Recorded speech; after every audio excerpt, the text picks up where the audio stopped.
What I wanted to do right now is to go through a couple of details with you. And just to remind everyone listening that this is a great opportunity to ask Claire any questions you have about her journey. Claire, please get started. Tell us about, let's start from the beginning. Can you tell us what middle school you go to? And just maybe actually, let's start with elementary school. Let's start from the very beginning. Okay. So let's start from the beginning and then we'll follow the journey. Okay, go ahead. Okay, so I went to PS 101 for elementary school up until about the fifth grade. And then I actually transitioned to a private school up on 28th Street. So I guess I kind of did this process twice. The first time it was much simpler though.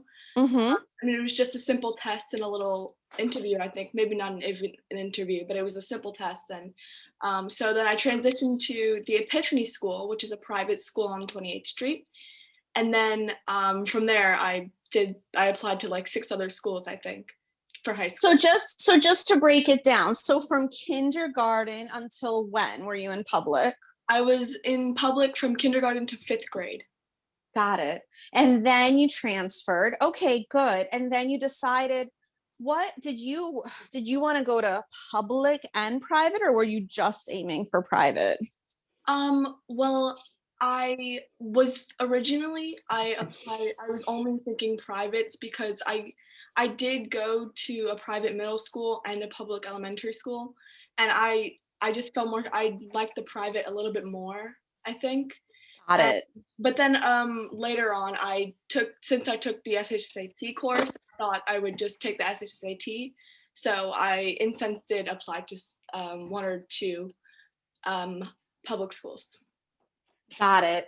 Okay. And so as you were saying, so you went to middle school, right? And then from there, can you now just kind of let everyone follow along, and please, parents, students, ask any questions that you have. So now can you help us follow your journey navigating test prep applications? Let's kind of start from the journey of preparing for the exams. Let's do that from the start. Go ahead. Sure. So I started test prepping in the middle of 7th grade, I think. The first course I took, which is an SHSAT course, even though I wasn't originally planning on taking the SHSAT, I thought it'd be a good almost introduction or just an overview. So the first course I took was an SHSAT course, which is the Specialized High School Entrance Exam for public schools. And then over the summer, I did the SHSAT boot camp, which was really amazing.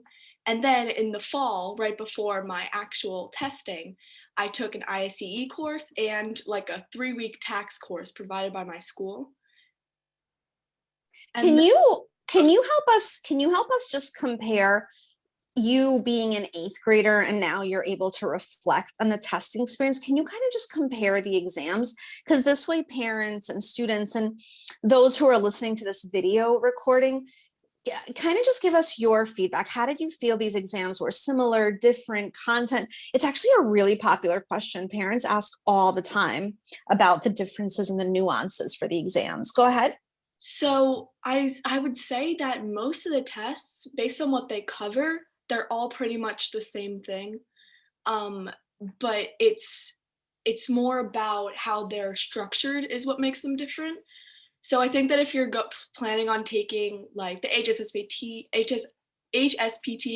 or the ICE or the SSSAT or the SHSAT, I would do an SHSAT course just because as content wise what's on the test, it's all the same basic things that you need to know, but then the type of questions and the way that they structure it is something that you might want to take a specialized thing, because I noticed that when I took my ISE course in the fall, everything content wise I was prepared for. It was the types of questions, mainly in the ELA, that were really different from the SHSAT course. So looking back, you feel SHSAT was the mothership. Is that correct? I Yeah, just want to make yeah. sure. Not even difficulty wise on, not even about the questions of the SHSAT, just everything that you need, everything that's on the SHSAT will not only help you on those tests, but it'll help you get ahead in regular, school as well, because you're basically learning everything that you need to know in a certain amount of time. And the because you're learning it in a certain amount of time, it helps you retain the knowledge better, I think. I'm so glad that you're bringing it up, because my advice to parents who are new to the process is always, let's start with SHSAT. So what you're doing right now is actually validating what I've understood is the SHSAT is the mothership. It is the number one in terms of content. And then, so how did you feel the IC was easier, different? How did you feel the next set of exams were?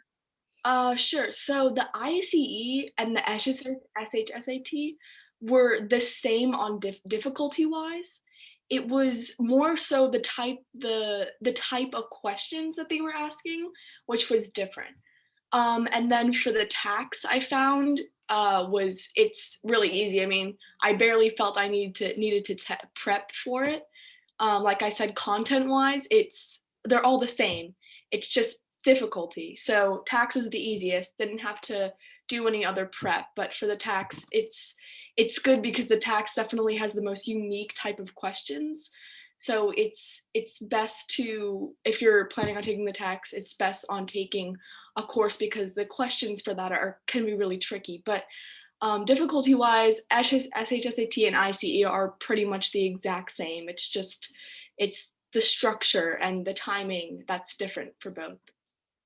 And to be super clear, you're talking about the SHSCT, which is eighth grade, and then the upper level IC, Yeah. correct? Those are the exams you took. So just to reiterate, what were the names of all the tests you took this year so that everyone's on the same page? All right. So I took the SHSAT, and I took the ICE, the upper level. I took that one 3 times actually. So I think it's pretty important that I took it 3 times. Not because I did bad, but because it was important to me. And I took the tax, which is the Catholic school exam, and I took 3 scholarship tests, I think. But I'm putting them under the ICE umbrella because they're the same. The scholarship tests were really similar to the ICE. So can you go over some details about the scholarship exams? Like, what was the content? How was the material? Is there anything or any tips that you can provide? Sure. So I took 3 scholarship exams, one for Sacred Heart, one for Marymount, and one for Dominican Academy. If I'm going to rank them difficulty, I would say Marymount was the hardest. Again, not content wise, just because of the way that it was structured.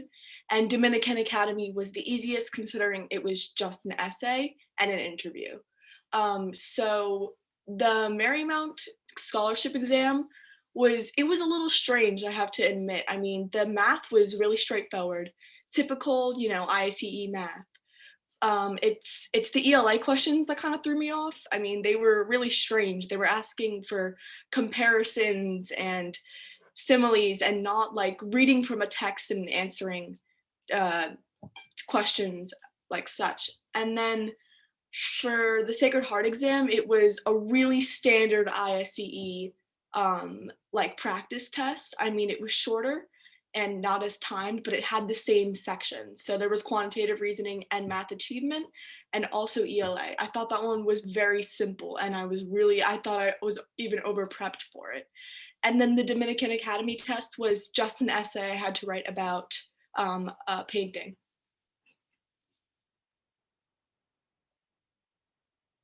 So you took these exams, then you took the scholarship test. Did you go through an interview process with the schools? Yeah, I did go through an interview process, and I think that the one mistake a lot of people make is really stressing themselves out about the interview and doing practice interviews. And to be honest, it might just be because I'm an easy talker, but I didn't do any sort of prep for the interviews. And I think that what most people do is they really psych themselves out about it, and they have these almost automated responses. And I think it's best to just get in the habit of conversing with the people who are the interviewers, because that's essentially all they want to do. I mean, they might ask you some questions, but if you really show them that you're having a conversation, that'll probably give you a better chance conversing wise than actually So answering the question. so you feel, for you and for your nerves and for your stress and anxiety, you felt that you just wanted to walk into the interview and you just wanted to like go in calmly. Because for some background, you and I did not rehearse this. No. And we're kind of just going and we're kind of having a conversation right now. So you felt that this method just works for you. So you just kind of went in cold into the interview. Yeah. Got it. Yeah, I even went cold into this. I mean, my dad told me to make some notes and I made mental ones, of course, but I mean, I have my ICE scores next to me, but nothing really laid out because that's just me. But I mean, if you're the type of person that needs to have notes, then you should definitely do that. But the questions they were asking were just like about me, like about my family, about how I went to school. So it was just things that you can have a normal conversation about. And then these interviews, the format, they were conducted, I'm assuming, via Zoom. Is that correct? Yeah, that's correct. Did So you yeah, sorry, go ahead. did you have any in-person interviews or were they all Zoom interviews? No, I mean usually they are in person, but I had all online interviews via Zoom. So interesting. So do you mind, just let's go over some of the interview questions just so that we have an idea of back and forth what they were like. What did you feel were some maybe out of the box questions or some standard ones, just so that we get a clear picture? Sure. So I noticed that some standard ones were more about my social life rather than my academic life. They asked me like how my family, like what I did for fun, what my family life was like, how did I get along with my brother, and what would my teachers describe me as. And then I think those were really standard. Like I said, it's just kind of having a conversation about you. And then I thought something really out of the box was the Marymount interview. So Marymount did a really weird way of interviewing this year. They did kind of a seminar and then they put us into groups with other interviewers and had us discuss. And if you do get put in that kind of situation, I would say be very vocal and really, even if you don't know what you're saying, say it anyways, because they really want people that are participative, right? So you really just want to talk. And I found that the people that talked the most, I actually saw in the next stage versus the people that might have said one sentence I didn't see. But that was the most out of the box one I thought so far. So you interviewed for, how did you schedule these interviews? Can you just go over some logistics just so that a lot of kids have never done interviews before? Have you, by the way, have you ever had to interview? Did you have to interview for middle school? I might have had a conversation with a teacher, but I never had a standard interview, no. So how did it go? So I'm assuming you applied, right? What were the steps to get you into that interview process? So I know that for Sacred Heart, to be in the whole scholarship like group, you have to be in a Catholic school, but for Marymount and Dominican Academy, you do not. So I found that what just happened was is they told me that I was eligible and that I would go through the scholarship process and that there would be an interview and a test. And the test is usually the first part. And if you were a semifinalist, then you would take the interview. So the test everyone took, and then once if you pass the test, then they would most likely talk about it with you in your interview. Like I remember during my Sacred Heart interview, my interviewer, who was the admissions director, told me because of your remarkable test scores or because of your essay, you passed. And I think that's something to keep in mind. Um, and they'll usually tell you that you have a date between here and here, and you can schedule any time in between. So you are an exceptionally brilliant, well-spoken, articulate, charismatic person. What made you choose this school? Because I mean, let's not, pretend otherwise. You had options. I mean, you could have gone public, you could have gone specialized, you could have gone screened, you could have gone, a co-ed Catholic. What's making you choose this school with this type of learning environment over other options that someone of your caliber would have? Right. So I noticed that in my school, um, there were a lot of people going to the same schools, and I I liked this school in particular because it's sort of in close proximity to all the big private schools and Catholic schools, but it's an all girls school, which I find that I can do much better academically in. I think that I don't know. I'm a Catholic school person. All girls school person, but there's definitely co-ed options like Loyola, which is one that I also got accepted to, which is a great school. Um, but I liked Sacred Heart because I thought I had the most opportunities there. I thought I could do a lot more, and they had also a lot more opportunity. Given I had a lot more opportunities there. They gave me a lot more. They just had more to offer. That's what I'm trying to say. They have yeah, that's To what extent did you research the school before going there? Because this year was really rough. You couldn't really go in person. I'm assuming you didn't go in person. So, to what extent were you aware of the school, the building, the facilities? Like, how did you research this place? How did you understand this environment? Granted, that we're dealing with COVID and everything is being done in such different, unique ways from how it used to be. That's a great question, and I think so. I started researching these schools when I was in 7th grade because I really wanted to get ahead. And I know all these schools because Epiphany, the school that I go to, is connected to all of them. They all know each other. All the admissions directors know each other, and pretty much all the kids in my school go to one of these 6 schools that I got accepted into.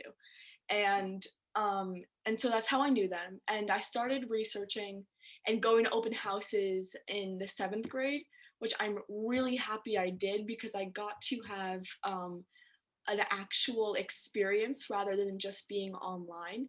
So I did a lot of tours in 7th grade. And then as soon as COVID hit, so what I mean is I actually went in and saw the building and met with students in 7th grade. And then as soon as COVID hit, I went to every single open house that they had. Not even if they were the same thing over and over and over again, but because they do look at who's on those lists, right? And when if they really see that you're at all of the open house and that you're interested, even if you aren't, then it might even give you a little bit of a push if you're not yeah. That's so interesting. Do you mind sharing what month in 7th grade? Because I just wanted to see how, I guess, proactive you were, because a lot of students don't visit until 8th grade. And a lot of families, they don't even know that. So it's very often they won't even begin the process until grade 8. So do you recall when you started visiting schools and planning for your 9th grade high school? Yeah, so I started visiting schools, I would say maybe October of 7th grade. And I kind of saw all the 8th graders at my school at those open houses. And it was really strange because I was like a year behind all of them, but it's actually not a really super uncommon thing for a lot of 7th graders to start early. They would always ask, "Are you in 7th or are you in 8th grade?" Or it's a pretty common thing, and I think it really does give you an advantage because then you know what you want to look for early, and you know what you're looking for, and it'll help you make decisions in the end if you start earlier. So some of the parents, they wrote questions into the chat. I want to just go through it. And by the way, those of you writing into the chat, just make sure that the questions are directed at everyone, not just me, but I'm okay with reading it out right now. So one of the parents is asking, how difficult would it be for a student with no religious backgrounds to adapt to the curriculum? So that's question one. So honestly, coming from I was already a religious when I went into this school, but I know a lot of people in my grade who aren't, who adapted really well. And also knowing a lot of people who aren't going to these schools that are Catholic. And I think it's because they're starting to, I mean, it's not even that they're starting to, they're not, they're easy environments to get into, I think, even if you aren't Catholic. I mean, I noticed that the only thing that was really different about my public school and my private school was just the curriculum. They do teach theology and religion, but I mean, I think in high school it's not even Catholicism based. I think that your freshman year you learn about world religions and different type of religions. So it's not even faced towards Catholics. And I think that they're definitely making it easier, and that it definitely is easy, because I have a bunch of friends who aren't Catholic going to places like Dominican Academy and Marymount, and they're not nervous and they're not scared because they did well at Epiphany. And then there's another question just about scholarships. Would a public school student be eligible for a scholarship? Like, is it a Catholic middle to Catholic high school, or are the scholarships open to anyone applying?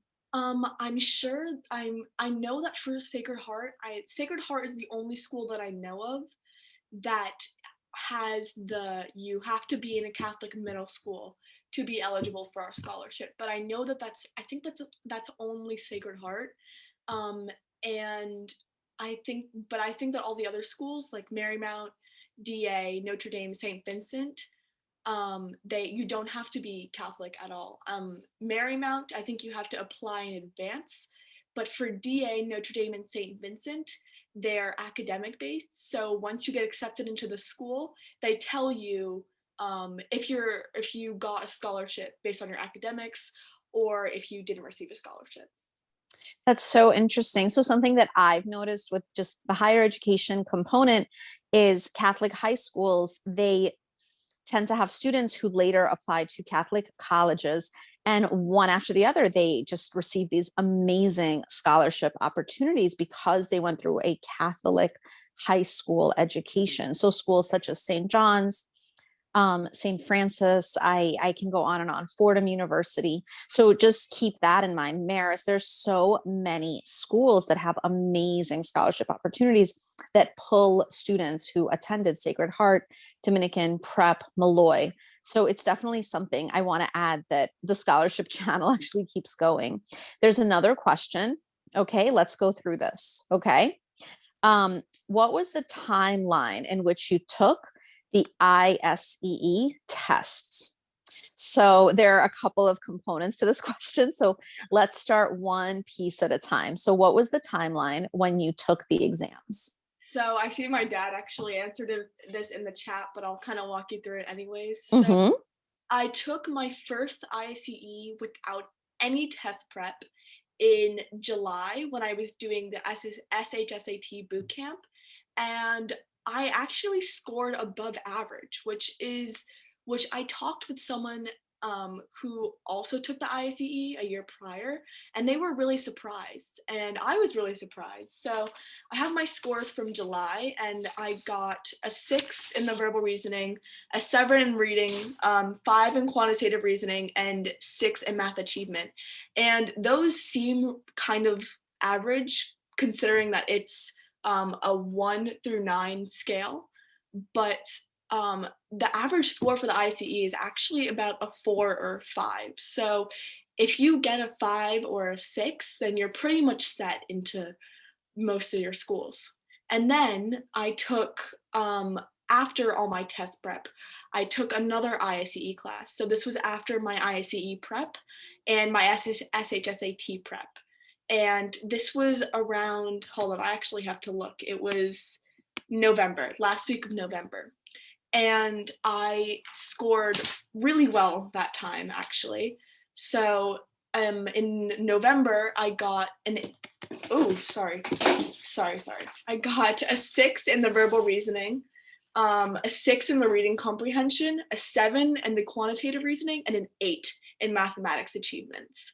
And again, that's all stay 9, 1 out of 9.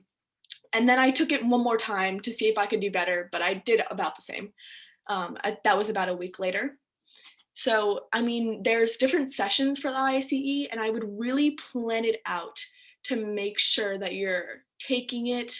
If you're going to take it more than once, I would plan it out to make sure that everything is timed well and that you have enough time between to get better or to review more. I'm really impressed that you took the exam 3 times because online they kind of discourage. So on the actual ERB website, it says we don't want you to take it more than once and we don't want you to take it more than 2 times in a testing period. So I'm very impressed to hear that you took it 3 times. What made you decide that you wanted to keep going at this exam? And then my follow-up is, did you submit all 3 of these tests to the schools? Sure. So you're only allowed to send one score to the schools. So obviously I took the score with the highest numbers, which was my second test. And I think the reason that I chose to take it more than once was the first time, although I did above average and pretty well, like I think they would have still given me a scholarship if I submitted those scores. I knew that I could do better because I hadn't gone through the ICE prep. That was just cold SHSAT, right? That was just SHSAT content. And then when I took it the second time, I was really happy with my scores. I was really proud of them. And so I would have been happy to send that. I think that in the math section, the second time, I only missed like 4 out of 45 questions or something, which is pretty good if I do say so myself. And then I took it one more time just to see if I could do better, just to see if I could do better. But I really didn't have to because I wasn't going to send those scores anyway, and they were about the same. So So, do you mind walking us through the application process? I just want to kind of understand the walkthrough of starting. Well, how many different schools did you apply to, and what? Let's go through some of the mechanics of the application. sure. So the applications are a lot of work. Um, I know because my dad did a lot of it, and thank you, because I couldn't have done that by myself. But the the applications, so I filled out 6 applications, I think. Maybe less because I'm not sure if I have to submit an application for tax schools, but I might still have to submit an application for them. But I definitely remember doing at least 4. So for most of the applications, there were either parent questions that they had to fill out. There was always an essay. I'm pretty sure there was always an essay, and there might have been a few student questions or extracurricular questions. So for the essay, there were the schools gave you prompts, and they weren't the same for each school, and they would have you write an essay and submit it to them. And then there were a lot of parent questions, and there were I remember doing maybe one other short little essay for Marymount, and then an extracurricular sheet for Dominican Academy and Marymount, I believe. But they're pretty standard. They're hard work, and you really should put a lot of effort into them because they're also really important. So what you're saying is there's one application, but I guess from what I'm gathering, it's divided. So there's a parent application portion, right? And a parent statement, and then there's a student statement. So I just to be clear, so the parent also has an essay to write. Is that correct? Yeah, if not more, because there my dad did a lot of hard working writing, I remember. So that's something to consider if you're um doing if you're filling out more than one application, because I think I did around 4, maybe 5. But I think that once you have like one or two good parent statement, if you notice that there are repeating questions, then you can probably just, fill them in for the other applications. And then you're working on these, am I guessing September, October, November is Yeah. timeline? When did you submit everything? What month were the submissions? I'm gonna say November, I think. I definitely remember that. So if you're taking this is really important. So if you're doing standard admission, then the application is due, I think, in December, late December. And then if you're doing a scholarship application, it's usually due a month before that because they need to make their decisions faster. So this is going to bring me back to another part of one of the parent questions. Um, if you the question is about the scholarships. So basically you take the IC, correct? Yeah. And then are you later invited for the scholarship exam? Are they synchronous, asynchronous? Like what's the timeline between when you take the actual IC, get your results, submit it to the school, and then take the scholarship? Or does everything just happen at one time where you're sitting for both exams? So I don't necessarily think that it depends really because the scores were optional this year. I didn't have to send in any scores for any school. But I chose to because it's another good way for schools to decide. And because I had already done all this prep, right? Um, um, and the scores go with the application itself, and usually you take the scholarship test before you submit. I'm not sure if it's before you submit the application, but um they're definitely not at the same time. And uh the ICE test scores, they don't really matter. I don't think this last year they weren't required. I think everyone might know that though. So So I just want to go through another one of the questions that the parents have. Did any of these schools look at your state test scores? Because again, we're dealing with so many changes that happened from last year to this year. Um, and then kind of coupled with that question is how much do you think grades weigh into the process? So your school grades along with the tests and the essays. If you had to maybe almost give your opinion on a percent breakdown, how much do you think each part of your application was, what contributed to your acceptance? right. So for the state test scores, I know that for my school, my middle school, to be nominated for these scholarship tests, you had to have, I believe, a high four or a mid four on your state test. So I think I got on in sixth grade. Last time I took the state test, I might have gotten I both got fours. I got both fours. And then um, it's heavily modified. I don't think that the high schools, when they're reviewing your application, I don't think that you need to submit your state test scores, but to actually be nominated for the scholarship tests, then you need to submit your state test scores. But my school did that for me. They reviewed it and then they emailed us and said you've been nominated for this scholarship test and this scholarship test, and how much percentage weighs school grades weigh in the process. So I actually think I have a backhand at this because when I was having my interview for Sacred Heart, my interviewer told me that one of the reasons they picked me was because my essay on the scholarship test was one of the best they've seen. So I think that for grades matter about the 35%. I mean, they're pretty important, but they're not detrimental. They're not going to make or break you, but they're important. So I would say if you're in seventh grade now, to really work on your grades, and then when you get to eighth grade, it doesn't really matter because they don't really look at your eighth grade. Not saying that you shouldn't try, just that you don't have to take it as hardly. And then I think that applications, they do matter. I mean, the schools do look at them and they're important, not only for the schools but also for you.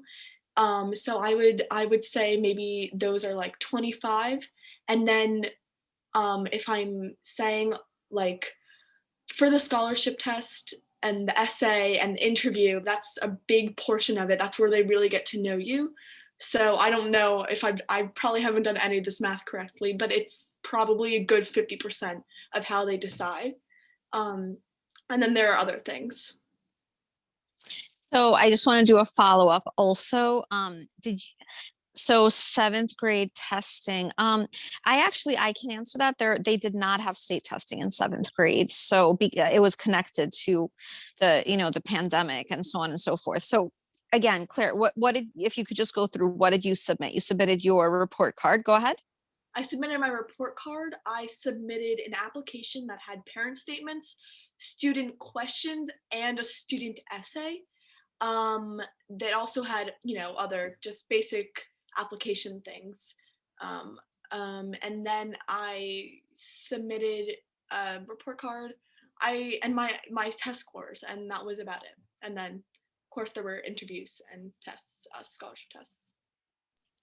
I think we covered questions that are all in the chat, and I'm looking through this to see if there's anything that we're missed. I don't see it. If any of the parents have any additional questions, I definitely want to take that opportunity, but I'm just so impressed. I have a question just about your speaking ability because you're so well spoken and very natural. And again, nothing that we've done together has been rehearsed. So you really just nailed it with answering questions and just kind of ping-ponging the ideas.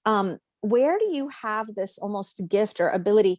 How did you fine tune your speaking skills? Because that was, I'm sure, a big part and reason why you were accepted on top of your 90 plus average in school and your grades and your academics. Um, it's actually pretty funny because I have been critiqued by my father by my poor speaking ability because I had to definitely fine tune it a bit because I used to say words a lot, like such as like. I would say like between every single sentence, and I'm sure I still do. It's something that I noticed that when I'm talking to an interviewer or groups such as this, my speaking gets a little bit more formal because it's more purposeful. And but if it's a normal conversation, trust me, I mean, my speaking is not that great. There's a lot of ums and a lot of pauses and a lot of. Have you participated in any kind of speech, debate, public speaking, just anything? Or do you think it's just been something that you work on a regular basis? I'm trying to just understand the source of this.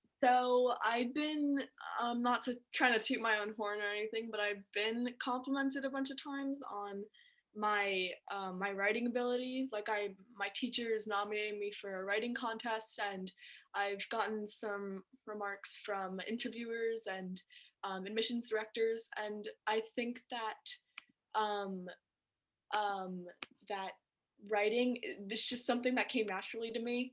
I find that I writing is easy and I enjoy to do it. So I think that also that has a big play in the way I speak. And I would say that if you want to be a better speaker, then you have to be a better writer first. That is so interesting. And it's really good to know because, again, as we're trying to just source where this clear communication is coming from. So you're feeling that really what you're putting on paper is transcending into how you're speaking and communicating orally, which is really a great learning for me as well, because I want to understand the source of this well-spoken eighth grader. What I wanted to go through a quick follow-up question. Can you quickly share outside of your academics, what are the extracurriculars that you care about, that you're interested in, that you participate in outside of the core subjects in school? Sure. So I play soccer. I did volleyball and softball, but I didn't do it last year because of COVID, but I kept up soccer. So I did do soccer this year. And I do art. Um, that's mostly mine. And I'm bilingual, so I actually do speak another language with which if you do speak another language, that's really, really important to include on your application because that is something that schools really love to see. So I went to Polish school for a lot of my childhood, and I still speak it at home, which is it's great and it's really important to include because schools love to see it. So yeah, I do your average sports and I do art and I used to I do theater which is good to include, and recommendation letters. Those are very important, which hasn't been a question, but it's still good to touch upon. That recommendation letters, I had my theater director write me a recommendation letter, as well as my 7th and 6th grade ELA teacher, because I am better connected with her than my current ELA teacher, and my 6th and 8th grade math teacher.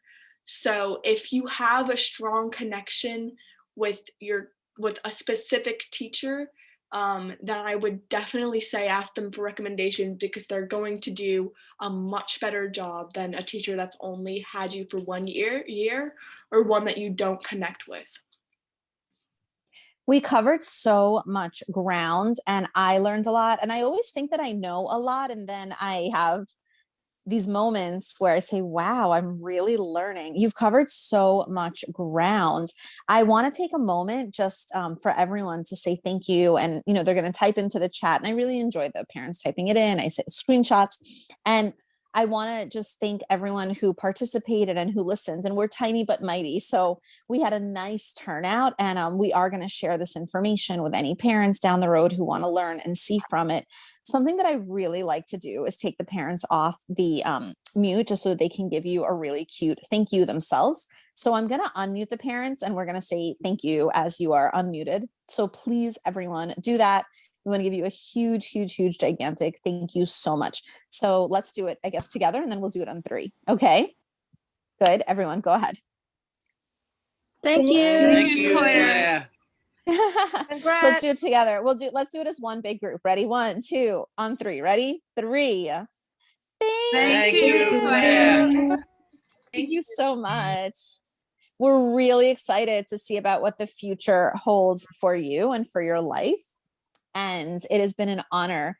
And I'm so happy that you participated in this. And I'm just really honored that you chose to go to Queller Prep, because you're someone who I get to look up to now. Things are turning where I am learning from you, and you're done. So I really just want to reflect and say we're very lucky that, wow, thank you for choosing our program to learn and to prep, and for working with our tutors as well.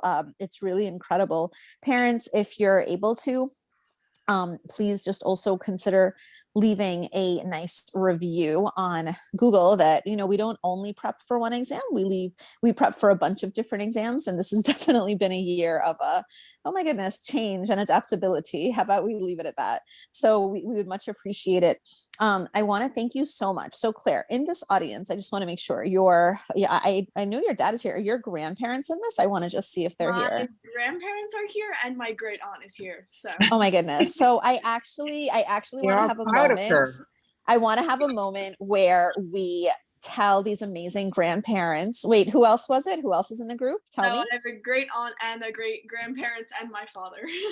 This is so beautiful. And I want to take a moment to share how absolutely I love it when it's a whole family experience. So I really want to share that with you, that this is so cool. So we're going to do this. Wait, I'm going to look for the Freelies in my group right here.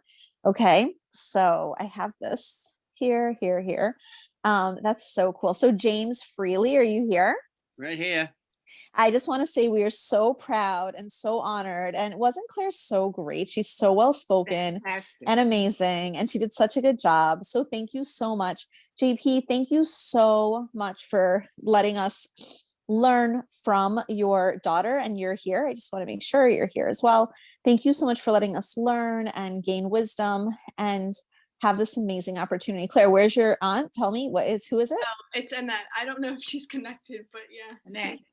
Yes, I'm here. You're here also. Thank you so much for listening. And it's really an honor, and family is so important. It really does take a village to raise this incredible human being who is going to be a future leader, developer. And I hope that you aim really, really high, because we're always around to support. And it's just such an amazing experience to see that you have come full circle and you've received a merit-based scholarship, and you went through applications and interviews and testing. And it's just a beautiful thing that we get to see the light at the end of the tunnel. So everyone, as we close, let's do one more. Thank you, Claire, and we're going to wind down. Okay, thank you, Claire. Let's do it on 3. Ready? 1, 2, 3. Thank you, Thank you, Claire. Congratulations. Okay. Thank you. Thank you so much, everyone. Have a wonderful evening. Okay, Claire, and last but not least, I hope my little girls learn from you to be as smart, articulate, and just gifted at speaking and fine tuning as you are. Have a wonderful evening, everyone. Okay. And have a great night. And Clary, I want to see your artwork up close. Send me the photos. Oh, yeah, Okay. I totally want to check all this stuff out. It looks really cool. All right. Thank you, everyone. Thank you so much for participating. I'm going to close up the meeting, and I have all these beautiful thank yous that I'm going to screenshot to you and send your way as well. Okay. Have a wonderful night, everyone. Okay. Take care. Bye. Bye. Bye.